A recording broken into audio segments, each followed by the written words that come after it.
হাদিসে রাসূলুল্লাহ সাল্লাল্লাহু আলাইহি ওয়াসাল্লাম বলছেন, ততদিন পর্যন্ত কিয়ামত হবে না যতদিন না হুদনা তোমাদের মধ্যে আর রোমানদের মধ্যে চুক্তি না হচ্ছে।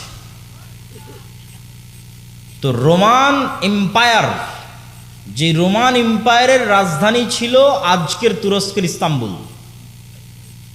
ওমর রাদিয়াল্লাহু তাআলা আনহুর আমলে, উমাইয়া খেলাফতের আমলে, আব্বাসী খেলাফতের আমলে মুসলমানেরা কোনো দিন তুরস্ক বিজয় করতে পারেনি। তুরস্ক বিজয় হয়েছে উসমানীয় খেলাফতের আমলে, তুরস্ক বিজয় হয়েছে। এই জন্য আজ মনে হয় তুরস্ক ইসলামী রাষ্ট্র, কিন্তু আসলে তুরস্ক ছিল খ্রিস্টানদের হেডকোয়ার্টার, রোমান এম্পায়ারের হেডকোয়ার্টার। এবং হাদিসের ভাষ্য বলছে হয়তো আবারও তুরস্ক মুসলমানদের হাতছাড়া হতে পারে, কেননা কিয়ামতের পূর্ব মুহূর্তে আল্লাহ নবী বলছেন ফাতহে কুস্তান্তনিয়া, কনস্টান্টিনোপল বিজয় হবে, ইস্তাম্বুল বিজয় হবে। ইস্তাম্বুল তো এখনই মুসলমানদের হাতে আছে, তাহলে কিভাবে মুসলমানেরা বিজয় করবে কিয়ামতের পূর্ব মুহূর্তে? তো আমি যেটি বলছিলাম যে এই জেরুজালেমের গুরুত্ব বোঝানোর জন্য যে কিয়ামতের পূর্ব মুহূর্তে রোমান খ্রিস্টানদের সাথে মুসলমানদের চুক্তি হবে, চুক্তির ভিত্তিতে রোমান খ্রিস্টান এবং মুসলমানেরা এক তৃতীয় পক্ষের বিরুদ্ধে যুদ্ধ করবে। সেই তৃতীয় পক্ষ কারা হবে? সম্ভাব্য ইহুদিরা হতে পারে, আরও অন্য কেউ হতে পারে, কিন্তু সমূহ সম্ভাবনা আছে যে তৃতীয় পক্ষ হবে ইহুদিরা। রোমান খ্রিস্টান আর মুসলমানেরা একত্রিত হয়ে তাদের বিরুদ্ধে যুদ্ধ করবে এবং এই যুদ্ধে বিজয় হবে। এই যুদ্ধে বিজয় হওয়ার পর একজন খ্রিস্টান এভাবে ক্রুশ উত্তোলন করে বলবে যে ক্রুশের বিজয় হোক, বা ক্রুশের কারণে আমরা বিজয়ী হয়েছি। তখন আরেক মুসলমান লাফ দিয়ে উঠে সেই ক্রুশকে ভেঙে দিবে। যখন আরেক মুসলমান লাফ দিয়ে উঠে ক্রুশকে ভেঙে দিবে, তাকবীর ধ্বনি দিবে, তখন খ্রিস্টান এবং মুসলমানের যে চুক্তি হয়েছিল চুক্তি লঙ্ঘন হয়ে তারা মুখোমুখি দাঁড়িয়ে যাবে যুদ্ধের জন্য। যখন খ্রিস্টান এবং মুসলমানেরা মুখোমুখি দাঁড়িয়ে যাবে যুদ্ধের জন্য, আর তারা উভয়ই জনবহুল, খ্রিস্টানরা আজকেও জনবহুল, সেই দিনও জনবহুল থাকবে। 80টা পতাকার অধীনে তারা একত্রিত হবে, এক এক পতাকার অধীনে 12,000 করে সৈন্যবাহিনী থাকবে। এই 80টা পতাকার অধীনে 12,000 করে সৈন্যবাহিনী নিয়ে যখন তারা একত্রিত হবে, তখন প্রায় 10 লক্ষের কাছাকাছি। তখন যে যুদ্ধ হবে, এই যুদ্ধের বর্ণনা দিতে গিয়ে রাসূল সাল্লাল্লাহু আলাইহি ওয়াসাল্লামের ভাষা অনুযায়ী 2টা বাক্য মনে রাখার মতো। একটা হচ্ছে যে একটা পরিবারে যদি 100 জন সদস্য থাকে তো 99 জন মারা যাবে, একজন বেঁচে থাকবে। একটা হচ্ছে একটা পাখি যদি আকাশে উঠতেই থাকে তো 1 মাস উঠতে থাকলেও সে লাশ ছাড়া আর কিছু পাবে না। এত ভয়ঙ্কর যুদ্ধ হবে এবং এত বেশি পরিমাণে মানুষ মারা যাবে। রাসূলুল্লাহ সাল্লাল্লাহু আলাইহি ওয়াসাল্লাম বলছেন, আমার উম্মত ওই দিন 3 ভাগে বিভক্ত হবে। 1 ভাগ যুদ্ধের মাঠ থেকে পালিয়ে যাবে, এদের তওবা আল্লাহ কোনোদিন কবুল করবে না। যুদ্ধের মাঠ থেকে পালিয়ে যাওয়া কবিরা গুনাহের লিস্টে প্রায় প্রত্যেক হাদিসে রাসূলুল্লাহ সাল্লাল্লাহু আলাইহি ওয়াসাল্লাম যখন কবিরা গুনাহের লিস্ট করেছেন, শিরক করা, জেনা করা, নিরপরাধ মানুষকে হত্যা করা, সুদ খাওয়া, তখন বেশিরভাগ হাদিসে একটা বড় কবিরা গুনাহ আছে, জিহাদের মাঠ থেকে পালিয়ে যাওয়া। এটা অনেক বড় কবিরা গুনাহ। তো একদল উম্মত সেই দিন জিহাদের মাঠ থেকে পালিয়ে যাবে, এদের তওবা আল্লাহ কোনোদিন কবুল করবে না। একদল উম্মত ওই যুদ্ধে শহীদ হবে, এরা হবে পৃথিবীর সর্বশ্রেষ্ঠ শহীদ। আর আরেক দল উম্মত ওই যুদ্ধে বিজয়ী হবে, তারা আর কিয়ামত পর্যন্ত কোনোদিন ফিতনায় পতিত হবে না। আল্লাহু আকবার। যারা বিজয়ী হবে। তো এই যুদ্ধগুলো কোথায় সংঘটিত হবে? এই যুদ্ধ সংঘটিত হওয়ার যে জায়গাগুলো রাসূলুল্লাহ সাল্লাল্লাহু আলাইহি ওয়াসাল্লাম বলছেন, এগুলো সব সিরিয়া, তথা সিরিয়া বলতে আমরা বুঝি ফিলিস্তিন, ইসরায়েল, জর্ডান, আজকের সিরিয়া সব মিলে। তো এই যুদ্ধ সংঘটিত হবে সিরিয়াতে। আমাক এবং দাবেক নামক জায়গায় রোমানরা সেনাবাহিনী সমাবেশ ঘটাবে। এই আমাক এবং দাবেক হচ্ছে সিরিয়ার তুরস্কের সীমান্তবর্তী অঞ্চল। আর গুতা নামক জায়গায় মুসলমানদের হেডকোয়ার্টার হবে, এটা হচ্ছে দেমাস্কের নিকটবর্তী অঞ্চল। তাহলে সিরিয়ার গুরুত্ব কিয়ামতের পূর্ব মুহূর্তে সংঘটিত হওয়া প্রত্যেকটা ঘটনার সাথে আছে। এখানে আরো একটি বিষয় আপনাদের মনে রাখতে হবে, কেন সিরিয়ার গুরুত্ব আছে। এই জন্য গুরুত্ব আছে যে মক্কা এবং মদিনা ফিতনা থেকে মাহফুজ, এমনকি দাজ্জালের ফিতনা পর্যন্ত মক্কা মদিনায় প্রবেশ করবে না। তাহলে মক্কা এবং মদিনায় মারামারি হওয়ার কোনো প্রশ্নই নাই, গন্ডগোল, যুদ্ধ বিগ্রহ হওয়ার কোনো প্রশ্নই নাই। এই জন্য রাজনৈতিকভাবে আর কোনোদিন রাজধানী মক্কা মদিনায় ফিরে যায়নি। খোলাফায়ে রাশিদিনের পর থেকে নিয়ে আজ পর্যন্ত, আজ 1400 বছর পার হয়ে গেছে, রাজনৈতিকভাবে কোনো শাসন আমলের রাজধানী আর মক্কা মদিনা হয়নি। কেন? ওইটা কিয়ামত পর্যন্ত ফিতনা থেকে মাহফুজ, দাজ্জালের ফিতনা থেকেও মাহফুজ। তাহলে হবে কোথায়? হবে তৃতীয় পবিত্রতম মসজিদ, তৃতীয় পবিত্রতম জায়গা, যেখানে ইবাদতের জন্য সফর করা যায়। ইবাদতের জন্য পৃথিবীর 3টা জায়গা বাদে বাকি যে কোনো জায়গায় ইবাদতের উদ্দেশ্যে সফর করলে গুনাহ হবে। কেউ যদি বলে আমি দারুল উলুম দেওবন্দ যাব, মদিনা ইসলামী বিশ্ববিদ্যালয় যাব, আজহার বিশ্ববিদ্যালয় যাব, এমনকি কেউ যদি নিয়ত করে যে আমি নবীর কবর দেখতে যাব, তাহলে কিছু নেকি পেতে পারি, এই নিয়তে যদি যায় গুনাহ হবে। মসজিদে নববীতে সালাত আদায় করব, এই নিয়তে যাবে, নেকি পাবে। মসজিদে নববীতে চলে এসেছি তাই আল্লাহর নবীর কবর জিয়ারত করব, এটা ভিন্ন কথা। কিন্তু আমার নিয়ত যে আমি মসজিদে নববীতে যাব, এই সফরে নেকি আছে। তাহলে এরকম 3টে জায়গা আছে, যে 3টে জায়গায় ইবাদতের উদ্দেশ্যে সফর করা যায়। তার 3 নম্বর জায়গা মসজিদ আকসা। আজ থেকে 80-90 বছর আগে একজন হাজি যখন ভারত, পাকিস্তান, আফগানিস্তান, বাংলাদেশ থেকে চলতো, তখন সেই হাজির পক্ষে এটি সহজ ছিল, যারা বাই রোড যাতায়াত করত অথবা যারা সমুদ্র পথেও যাতায়াত করত, তারা চেষ্টা করত একসাথে 3টে মসজিদই দেখে আসতে। যেমন এখন আপনারা হজ ওমরায় গেলে 2 মসজিদ দেখেন, তৃতীয় মসজিদে কিন্তু যাওয়ার সুযোগ হয় না। এটা আল্লাহ সুবহানাহু ওয়া তাআলার পক্ষ থেকে আমাদেরকে আল্লাহ মাহরুম করে রেখেছে, বঞ্চিত করে রেখেছে উম্মতে মুহাম্মাদের গুনাহের কারণে। উম্মতে মুহাম্মাদের তাকওয়া এবং পরহেজগারিতার অভাবের কারণে তৃতীয় পবিত্রতম মসজিদ থেকে বঞ্চিত, যেখানে আমাদের পূর্বপুরুষরা সালাত আদায় করার সুযোগ পেত কিন্তু আমরা পাই না, যাওয়ার সুযোগ পেত কিন্তু আমরা পাই না। আল্লাহ আমাদের বঞ্চিত করে রেখেছে 70 বছরের বেশি কাল থেকে।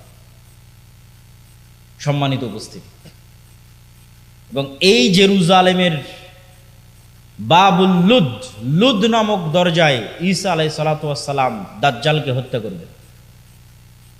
সুতরাং এই অঞ্চলে যা সংঘটিত হবে তার গুরুত্ব সীমাহীন, অপরিসীম এবং অপরিহার্য। এখান থেকে আমাদের শিক্ষা কি? এই বিশাল ইতিহাস থেকে আমাদের শিক্ষা হচ্ছে, এই যে জেরুজালেম বা এই যে মসজিদ আকসা, মুসলমানেরা 2বার বিজয় করেছে। একবার ওমর ফারুক রাদিয়াল্লাহু তাআলা আনহু, আর একবার সুলতান সালাহুদ্দিন আইয়ুবী রাহিমাহুল্লাহ। ওমর ফারুক রাদিয়াল্লাহু তাআলা আনহু যখন জেরুজালেম বিজয় করেন, আবু উবাইদা ইবনুল জাররাহ যখন তার নিকটে চিঠি লেখেন, 4000 সাহাবী সেই দিন উপস্থিত ছিল। কি চিঠি লেখেন? যে পাদ্রীরা চাবি হস্তান্তর করবে না আমিরুল মুমিনিন খলিফাতুল মুসলিমিন না আসলে। তো আমিরুল মুমিনিন খলিফাতুল মুসলিমিন আসছেন, অসংখ্য পাদ্রী, পৃথিবীর রোমান এম্পায়ারের সবচেয়ে বড় তীর্থস্থল জেরুজালেমের বড় বড় পাদ্রীরা বসে আছে, অনেক বড় পাওয়ারফুল জায়গা জেরুজালেম। সেই পাওয়ারফুল জায়গায় বড় বড় পাদ্রীরা বসে আছে, তারা অপেক্ষায় আছে আমিরুল মুমিনিন খলিফাতুল মুসলিমিন আসবে। আর তিনি প্রবেশ করছেন, তখন তিনি উটের রশি ধরে টানছেন। তো মানুষ তো সন্দেহে পড়ে গেছে কে খলিফা আর কে চাকর। কিন্তু আবু উবাইদা ইবনুল জাররাহ তো চিনেন যে ইনি আমাদের খলিফা। তো উনি হন্তদন্ত হয়ে ছুটে এসেছেন, আমিরুল মুমিনিন করেছেন কি? লায়ানজুরু ইলাইনার রোমান নাজরাতা কিল্লাহ, আমাদের দিকে রোমানেরা অপমানের দৃষ্টিতে তাকিয়ে আছে। দেখো মুসলমানদের নেতার অবস্থা দেখো, ঠাট্টা করছে। তখন ওমর রাদিয়াল্লাহু তাআলা বলছেন, আজ্জানাল্লাহ, আল্লাহ আমাদেরকে সম্মান দিয়েছে। আমরা ছিলাম মরুভূমির রাখাল, পৃথিবীর কেউ আমাদের চিনত না, জাহিলি যুগে কেউ আমাদের চিনত না। আর আজকে আমি ওমর জেরুজালেম বিজয় করছি, এটা আমার কাছে কল্পনারও বাইরে, স্বপ্নেরও বাইরে। এই যে কল্পনা এবং স্বপ্নেরও বাইরে মরুভূমির এক রাখালকে উঠিয়ে নিয়ে এসে আল্লাহ অর্ধ পৃথিবীর শাসক বানিয়ে দিলেন। পৃথিবীর সবচেয়ে শক্তিশালী রোমান এম্পায়ারের নিকট থেকে জেরুজালেম ছিনিয়ে নিচ্ছেন আমিরুল মুমিনিন খলিফাতুল মুসলিমিন। এই যে সম্মান, এই যে মর্যাদা, এটা অর্জন আমরা জামা কাপড়, ঢং ঢিঠাং, বুদ্ধিমত্তা, চালাকি, কৌশল এগুলো দিয়ে অর্জন করিনি। এটা আমরা অর্জন করেছি ইসলামের অনুসরণ, পবিত্র কোরআনের অনুসরণ, হাদিসের অনুসরণের ভিত্তিতে। বলেন আল্লাহু আকবার। এইটা হচ্ছে মুসলমানদের জন্য শিক্ষা, যে আজকে মুসলমানেরা জেরুজালেমে যেতে পারে না কেন, মসজিদে আকসায় যেতে পারে না কেন, বঞ্চিত কেন? আর ওমর ফারুককে আল্লাহ মসজিদে আকসা বিজয় করার মতো সম্মান কেন দিয়েছিলেন? আর আমরা বঞ্চিত কেন? আমরা ইসলাম থেকে, পবিত্র কোরআন থেকে বহু দূরে চলে গেছি। আমল, আখলাক, আকিদা, সেই আলোচনায় আমি এখনই কিছুক্ষণের মধ্যে ঢুকবো। তার আগে সালাহুদ্দিন আইয়ুবী রাহিমাহুল্লাহর কথাটাও বলে নিই। দ্বিতীয় যিনি বিজয় করেছিলেন তিনি হচ্ছেন সালাহুদ্দিন আইয়ুবী রাহিমাহুল্লাহ, এবং তিনিও এই বিজয়ের ক্ষেত্রে তার ইতিহাসও আমি আমার বই বিস্তারিত, আমার একটি বই আছে ফিলিস্তিন ও সমসাময়িক মুসলিম বিশ্ব, এখানে বিস্তারিত বর্ণনা দেওয়া আছে উনি কীভাবে বিজয় করলেন, হিত্তিনের যুদ্ধ কী হলো। সেখানকারও সারমর্ম হচ্ছে তাকওয়া, পরহেজগারিতা, আল্লাহ ভরসা। মুসলমানেরা কোনো যুদ্ধ শক্তি সামর্থ্য দিয়ে লড়েছে এর প্রমাণ আমি ইতিহাসে খুঁজে পাই। খালিদ বিন ওয়ালিদ মুতার যুদ্ধে লড়াই করছেন কয়েক লক্ষ সেনাবাহিনীর বিরুদ্ধে, তখনও খালিদ বিন ওয়ালিদের কাছে শক্তি সামর্থ্য খুব বেশি, সেনাবাহিনীর সদস্য সংখ্যা খুব বেশি, এটা জানা নাই। হিত্তিনের যুদ্ধে সুলতান সালাহুদ্দিন আইয়ুবী ইউরোপিয়ানদের বিরুদ্ধে যুদ্ধ করছে, ক্রুসেডারদের বিরুদ্ধে যুদ্ধ করছে, তখনও সুলতান সালাহুদ্দিন আইয়ুবীর কাছে টাকা পয়সা, ধন দৌলত, কৌশল, সেনাবাহিনী খুবই শক্তিশালী, এটার প্রমাণ খুঁজে পাওয়া যায় না। বেশিরভাগ যুদ্ধে মুসলমানেরা দুর্বল, কিন্তু তাহলে বিজয় কেন? আল্লাহর সাথে সম্পর্ক, গভীর সম্পর্ক, আল্লাহ সুবহানাহু ওয়া তাআলার উপর আস্থা, ভরসা এবং বিশ্বাস। এই জায়গায় মুসলমানদের সবচেয়ে বড় বিচ্যুতিতা কোথায় ঘটেছে? আমি যতবার এই জেরুজালেম নিয়ে পড়াশোনা করতে গেছি এবং আমার ইউরোপ সফর এবং ঔপনিবেশিক শাসন আমলের আমাদের উপর প্রভাব, এই তিনটে জিনিসকে যখন সারমর্ম করেছি, তখন আমার মনে হয়েছে, আমি আমার বহু বক্তব্যে বলেছি যে ফেরাউনের যুগের বানু ইসরাইল আর আজকের যুগের মুসলমান এক। আবারও বলি, ফেরাউনের যুগের বানু ইসরাইল, মুসা আলাইহিস সালাতু ওয়াস সালামের বানু ইসরাইল আর এখনকার বানু ইসমাইল এক। এবং এই বিশ্বাসটা আমার দৃঢ় হয়েছে কিভাবে সেটাও বলি। আপনি যখন সূরা বাকারা পড়বেন, সূরা বাকারাতে আল্লাহ সুবহানাহু ওয়া তাআলা লম্বা সময় যাবৎ বানু ইসরাইলের ঘটনা বলেছে। তো আমি নিজেও এর উত্তর খুঁজে পেতাম না যে একটা গোত্রের ঘটনা এত বিস্তারিত বলার দরকার কি। এক বানু ইসরাইলের ঘটনা দিয়ে কোরআন পরিপূর্ণ করা আছে, এত বিস্তারিত কেন? নিশ্চয় বানু ইসরাইলের ঘটনার উম্মতে মুহাম্মাদের সাথে কোনো কাজ আছে। বানু ইসমাইল তথা আমাদের সাথে বানু ইসরাইলের ঘটনার কোনো কাজ আছে, এই জন্য আল্লাহ বানু ইসরাইলের ঘটনা এত বিস্তারিত দিয়ে রেখেছেন। এবং বানু ইসরাইলের ঘটনা পড়লে আপনি দেখবেন তারা কতটা ছোট মন মানসিকতার, কতটা হীনম্মন্য এবং কতটা সংকীর্ণ চিন্তার অধিকারী ছিল বানু ইসরাইলেরা। তার দুই একটা উদাহরণ বলি, বেশি না বললেও সূরা বাকারাতে বিস্তারিত পাবেন, আমার ওই বইয়ের মধ্যে আরো বিস্তারিত পাবেন। দুই একটা কি, এই বানু ইসরাইল চোখের সামনে দেখলো যে আল্লাহ ফেরাউনের মতো জালেম শাসককে তাদের চোখের সামনে ডুবিয়ে দিলেন। বানু ইসরাইলের লোকেরা চোখের সামনে দেখেছে যে ফেরাউন ডুবে যাচ্ছে, নিজে চোখে দেখেছে। কোন ফেরাউন? যেই ফেরাউন তাদের ছেলে সন্তানদের জবাই করত।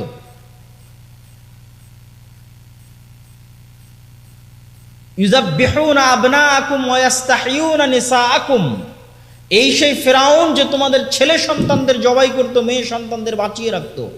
এই ভয়ঙ্কর ফেরাউনকে চোখের সামনে ডুবতে দেখেও এই বানু ইসরাইল মুসা আলাইহিস সালাতু ওয়াস সালামকে বলছে লান নুমিনা লাকা হাত্তা নারাল্লাহ জাহরাতান, মুসা তোমার প্রতি ঈমান আনয়ন করব না যতক্ষণ না প্রকাশ্যে আল্লাহকে না দেখছি। বলেন নাউজুবিল্লাহ। এর চেয়ে বড় প্রকাশ্যে আল্লাহকে কি দেখবি? চোখের সামনে ফেরাউন ডুবে গেল। তাহলে কত বড় নিমক হারাম সংকীর্ণ চিন্তার একটি জাতি হলে মুসা আলাইহিস সালামকে বলতে পারে তোমার তাওরাতে বিশ্বাস স্থাপন করি না, তোমার আল্লাহকে সরাসরি দেখতে চাই। এরকম অসংখ্য ঘটনা আল্লাহ তুলে ধরেছেন। লান নাসবিরা আলা তুআমিন ওয়াহিদ ফাদউ লানা রাব্বাক, আল্লাহ তাদের জন্য আসমান থেকে খাবার পাঠাতেন, মান্না সালওয়া। তো তারা মুসা আলাইহিস সালামকে বলছে এক খাবার প্রতিদিন ভালো লাগে না, তোমার আল্লাহকে বলো যেন জমিন থেকে চাল ডাল গম পেঁয়াজ রসুন এগুলো উৎপন্ন করে, এই এক খাবার ভালো লাগে না। তখন আল্লাহ বলছে ঠিক আছে, এই চাল ডাল রসুন যখন চাও তাহলে সবুজ শ্যামল ভূমিতে যাও, মরুভূমিতে তো এগুলো হবে না। এই ঘটনাগুলো ঘটতেছে মরুভূমিতে, ওই জমি আজও মরুভূমি। আপনি আজকের মিশরে গিয়ে যদি তুর পাহাড় ঘুরতে যান, যেই তুর পাহাড়ের পাদদেশে এই ঘটনাগুলো ঘটছে, এর চারপাশ শত শত কিলোমিটার মরুভূমি, যেটাকে বলা হয় সিনাই মরুভূমি। এই মরুভূমির মধ্যেই 40 বছর বানু ইসরাঈলরা ঘুরপাক খেয়েছিল। তাহলে তো এই মরুভূমি পার হয়ে যেখানে সবুজ শ্যামল এলাকা আছে, ওটা বিজয় করতে হবে, ওখানে যাও জিহাদ করো। তোমার ইযহাব আনতা ওয়া রাব্বুকা ফাকাতিলা, মুসা আপনি আর আপনার আল্লাহ গিয়ে যুদ্ধ করেন, আমরা যুদ্ধ করতে পারবো না।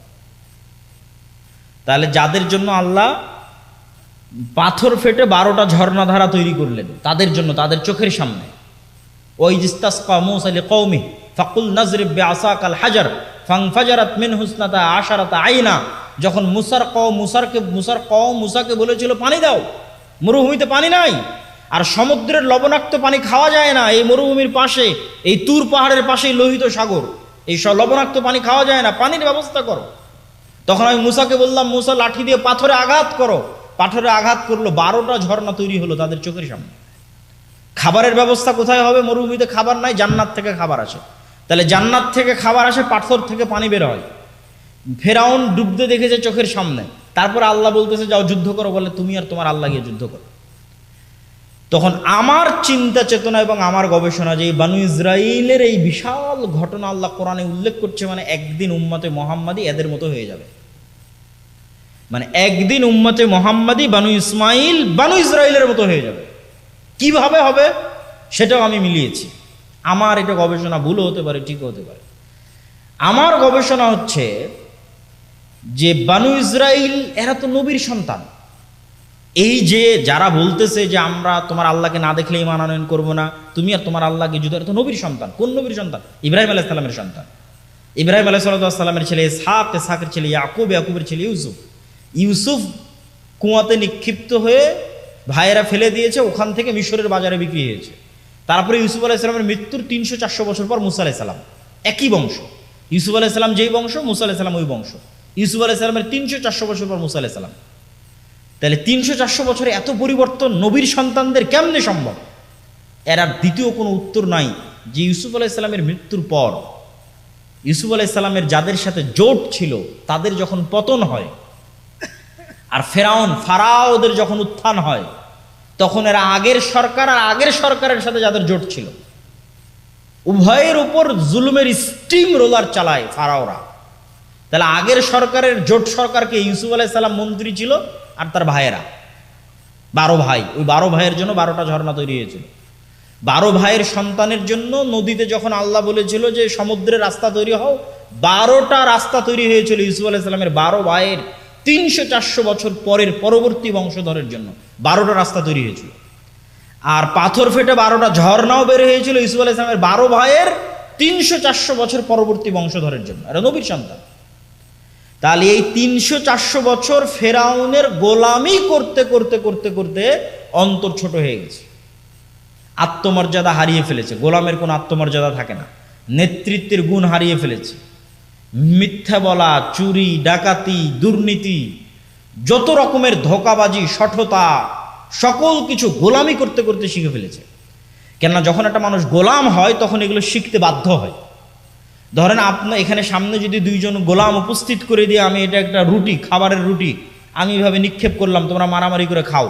তো এই রুটিটা মারামারি করে নেওয়ার জন্য ওদের 2 জনকে ধোঁকাবাজিপূর্ণ আচরণ করতে হবে, মারামারি করতে হবে, মিথ্যা বলতে হবে, একজন আরেকজনকে ঠকাতে হবে, তাহলে নিতে পারবে।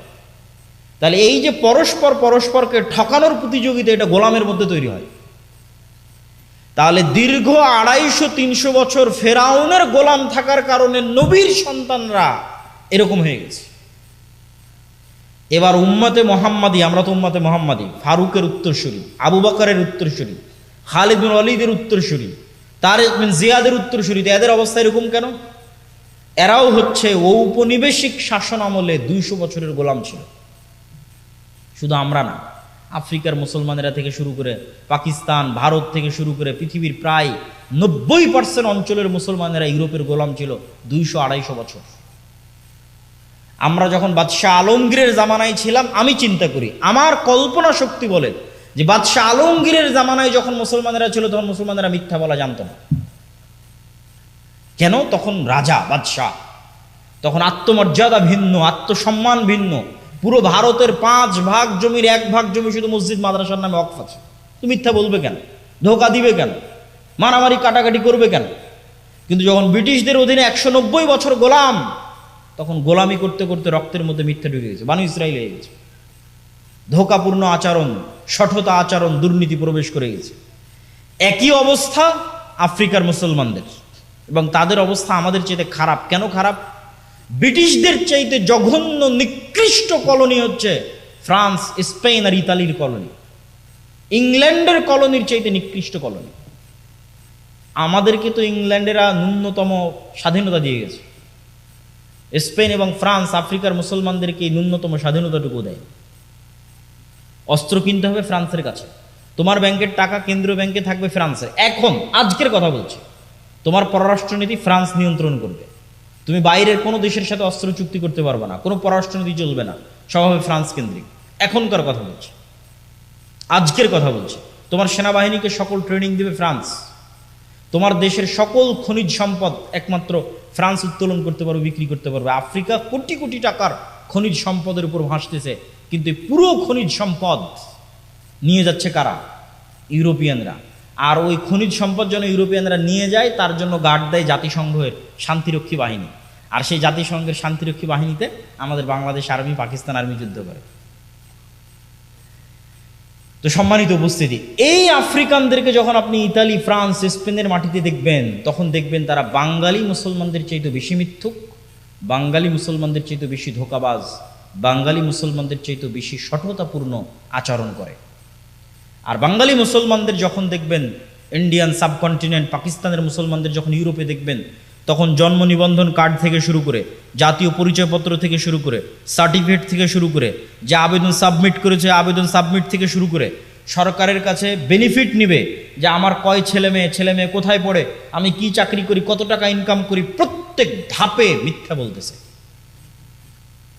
শুরু থেকে নিয়ে শেষ পর্যন্ত মিথ্যার উপর প্রতিষ্ঠিত। সে মুসলমান, হাজি, নামাজি, ওমরাকারী, কিন্তু পুরো জীবনটা মিথ্যার উপর প্রতিষ্ঠিত। এবং মিথ্যা বলতেছে কাদের কাছে? ইহুদি খ্রিস্টানদের কাছে মিথ্যা বলতে, 2টা টাকা বেশি পাওয়ার জন্য। এটা হচ্ছে গোলামের নেচার, গোলামের স্বভাব। এই জন্য আমরা হয়ে গেছি এই যুগের বানু ইসরাইল। এই যুগের বানু ইসরাইল যে তার প্রমাণ কোথায়? তার প্রমাণ হচ্ছে এই যে ফিলিস্তিন, যে ফিলিস্তিন দিয়ে আলোচনা শুরু করেছি। কিভাবে বলছে এই ফিলিস্তিন প্রমাণ? আল্লাহ ওই বানু ইসরাইলের উপর চাপিয়ে দিয়েছিলেন ফেরাউনকে। ফেরাউনের কথা আল্লাহ কি বলছে? ইউযাব্বিহুনা আবনাকুম ওয়া ইস্তাহইউনা নিসাআকুম। তোমরা বানু ইসরাইল গোলাম না? তোমাদের গোলামের প্রমাণ কি? তোমাদের ছেলে সন্তানদেরকে ফেরাউন জবাই করে, মেয়ে সন্তানদেরকে বাঁচিয়ে রাখে। তো আমরা যে গোলাম, তার প্রমাণ কি?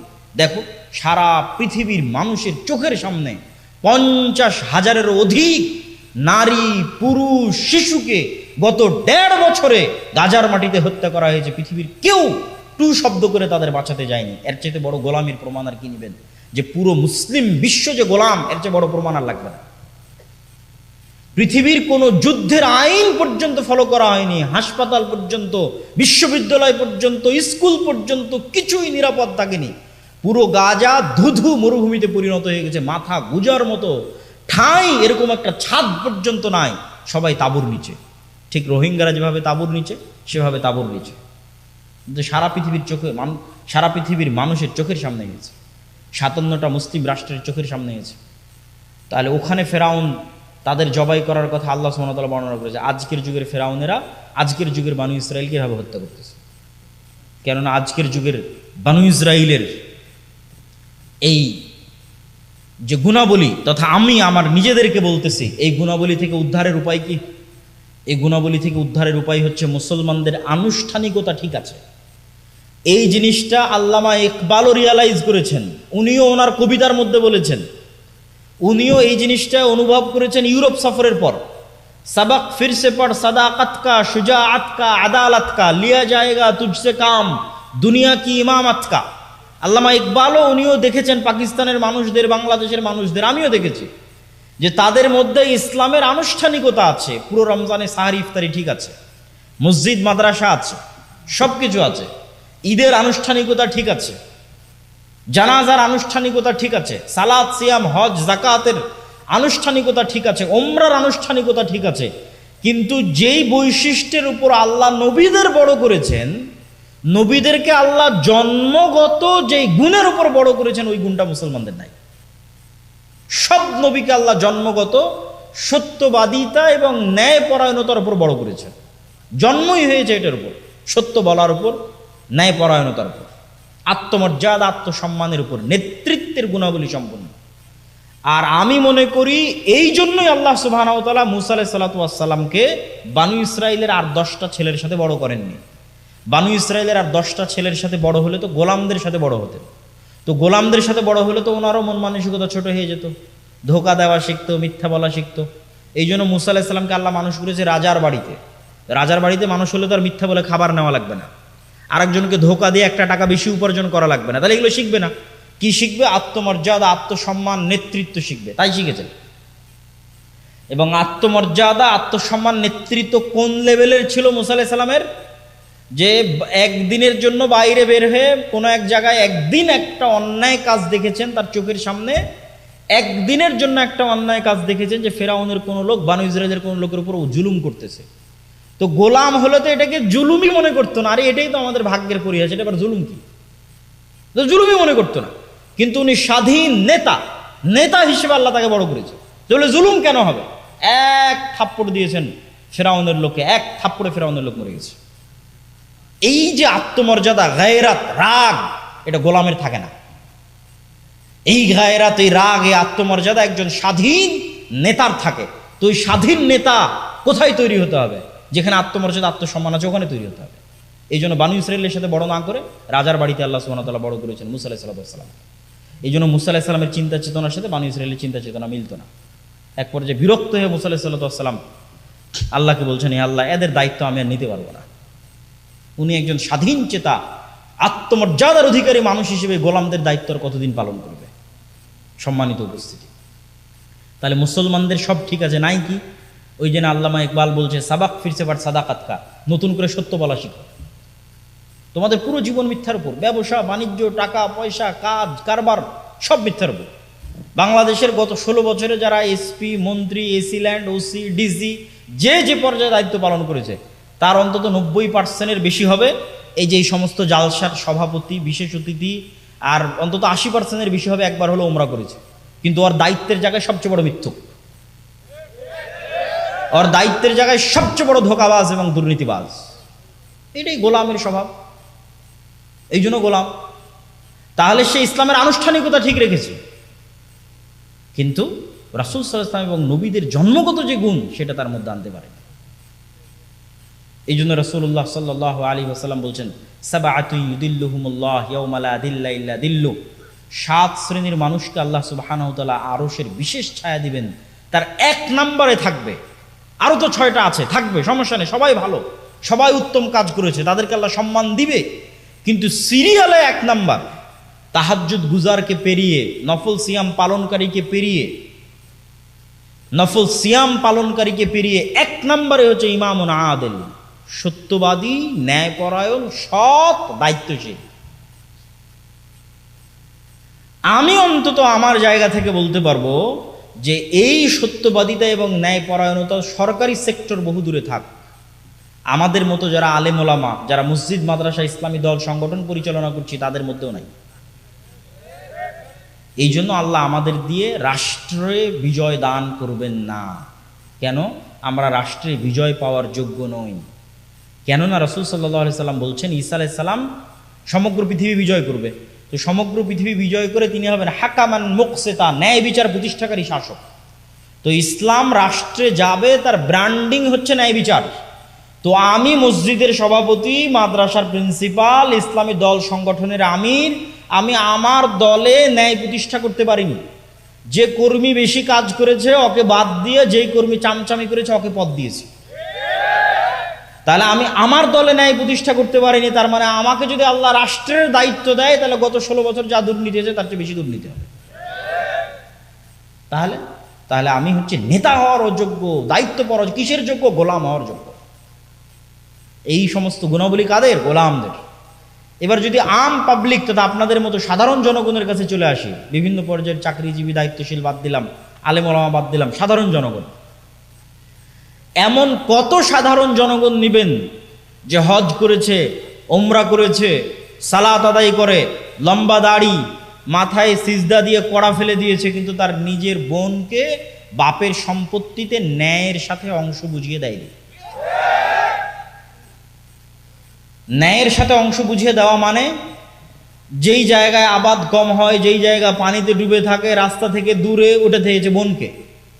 আর যেটা ভালো ফরওয়ার্ড জমি সেটা দিয়েছে নিজে। তাহলে এটা তো ন্যায় প্রতিষ্ঠা হলো না। তাহলে যে তার পরিবারে ন্যায় প্রতিষ্ঠা করতে পারলো না, তাকে যদি আল্লাহ রাষ্ট্রের দায়িত্ব দেয়, তাহলে ও গত 16 বছরের চেয়ে বেশি দুর্নীতি করবে না? বেশি দুর্নীতি করবে। তাহলে এই স্বভাবটা কার? গোলামের স্বভাব, নেতার স্বভাব নয়। নেতা কখনো মিথ্যা বলা জানে না, নেতা কখনো দুর্নীতি করা জানে না, সত্যবাদী, ন্যায়পরায়ণ। আবু সুফিয়ান কাফের হতে পারে, কাফেরদের সর্দার হতে পারে, বদর, উহুদ, খন্দকের যুদ্ধে আল্লাহর নবীর বিরুদ্ধে যুদ্ধে নেতৃত্ব দিতে পারে, কিন্তু আবু সুফিয়ান বাই বর্ন, জন্মগত লিডার। জন্মগত লিডার। এই জন্য আবু সুফিয়ানকে যখন জেরুজালেমে বাদশাহ হিরাক্লিয়াস তার চিরশত্রু মুহাম্মদ সাল্লাল্লাহু আলাইহি ওয়াসাল্লাম সম্পর্কে জিজ্ঞেস করছে, তখন আবু সুফিয়ান একটা বাক্য মিথ্যা বলেনি। তখন উনি কাফের, কিন্তু মিথ্যা বলা তো জানেই না, কেননা he is a by born leader, জন্মগত নেতা, তো কেমনে মিথ্যা বলবে? সম্মানিত উপস্থিতি, কিন্তু আমরা মুসলমানেরা, আমরা হচ্ছি ওই যুগের মক্কার কোরাইশ মুশরিকদের চাইতে চরিত্রের দিক থেকে, মিথ্যা, ধোঁকা এবং দুর্নীতির দিক থেকে নিম্ন স্তরে অবস্থান করছি। আমরা চলে গেছি আজ থেকে 4000 বছর আগের বানু ইসরাইলদের স্তরে। তাহলে আমাদের এখান থেকে বের হয়ে আসতে হলে আমাদের সত্য বলা, যেটা আল্লামা ইকবাল বলেছে, সাবাক ফিরসে পার সাদাকাতকা, সত্য বলা শিখো, সুজা আতকা, সাহসী হও, ভেরুকা পুরুষ হয় না, আদালতকা, ন্যায় প্রতিষ্ঠা করা শিখো। এই কয়টা জিনিস যদি মুসলমানেরা তোমরা করতে পারো, আল্লাহ পুনরায় তোমাদেরকে দুনিয়ার নেতা বানিয়ে দিবে। বলেন আল্লাহু আকবার। এবং মুসলমানেরা